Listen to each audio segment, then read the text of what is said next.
बाबा जी सालगिरह हुई मलाई से पे हैदराबाद में, शायद 2009 या 10 हो। बाबा वेठो, अच्छा वार, वडी उम्र, उन वक्त बि 80 जे अराउंड। उथी माण्हू अचनि, हथ मिलाइनि, एज जे करे वीकनेस, उन्हनि सां बाबा मिले। पोइ थोरी देरि खां पोइ मूंखे चई त ही केसिताणी सेशन हलंदो, प्रोग्राम बर्थडे पे हली, इलाही सारा स्पीकर्स, माण्हू जाम। चई आउं थोरी रेस्ट करे अचां गाॾी में, 80 जे अराउंड माण्हू। पोइ मूं नज़म ॿुधाईमांसि, हुनजा 2 टे सिटूं उते बि चयूं हुअमि। हवा घुले थी अञा चगुनि में, अञा ज़ोर आहे अञा ते। हवा घुले थी अञा चगुनि में, उॾार आहे, बहार आहे, अञा त झूमे पियो सनोबर, टिड़ी पियो देवदार आहे। अञा प्यारियूं अचनि वञनि थियूं, मोहब्बतूं मुर्क खे मञनि थियूं। अञा प्यारियूं अचनि वञनि थियूं, मोहब्बतूं मुर्क खे मञनि थियूं। अञा थियो नाहे जाम ख़ाली, अञा अखियुनि में खुमार। अञा न थियूं ख़्वाब जीअं जवानियूं, अञा त मिज़राब जीअं जवानियूं। अञा त सुर साज़ मां वॼनि था, अञा बदन ॼण सितार। पंहिंजी ॻाल्हि पियो करे शेख यार, त अञा सुर साज़ मां वॼनि था, अञा बदन ॼण सितार।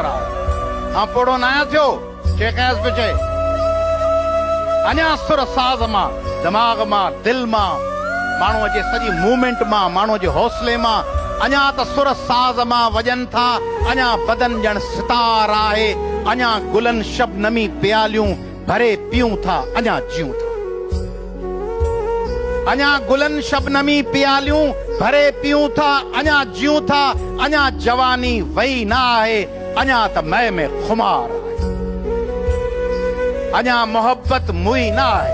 केॾो ख़ूबसूरत सिटो, वाह यार। अञा मोहब्बत मुई न आहे, सॻो बि आहे, सुई बि आहे। अञा मोहब्बत मुई न आहे, सॻो बि आहे, सुई बि आहे। अञा त यारी कशीदा कारी, नई उणत जीअं प्यार आहे। अञा घटाऊं अचनि वञनि थियूं, अञा घटाऊं अचनि वञनि थियूं। अञा त सावण हली रहियो।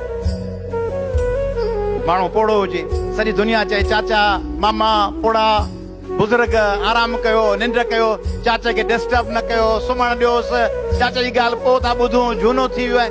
झूनो को माण्हू थींदो आहे छा? माण्हू झूनो न थींदो आहे। झूनो ख़याल थींदा आहिनि।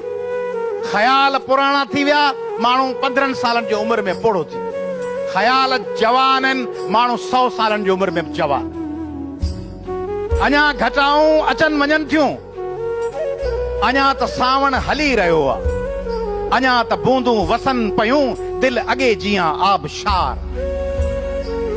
हाणे हिननि सिटुनि ते गौर कयो। अञा अखियुनि में गुलेल आहे, गुलेल निशानो वठण लाइ।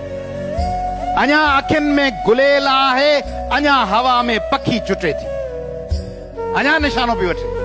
अञा अखियुनि में गुलेल आहे, अञा हवा में पखी चुटे थी। गुनाहगारो ईअं न सम्झो त हेल परहेज़गार आहे। असां अवां जा अञा बि नाता, जॾहिं अखियुनि ओचितो सुञाता, त दिल पई महकदा ॾिसे, ऐं अञा उहे मह गुसार आहे। मसे मसे रातड़ी भिनी आ, किथे त राबेल अॼु टिड़ी आ। अचे पई सा अजीब खुशबू, अयाज़ दिल बेकरार।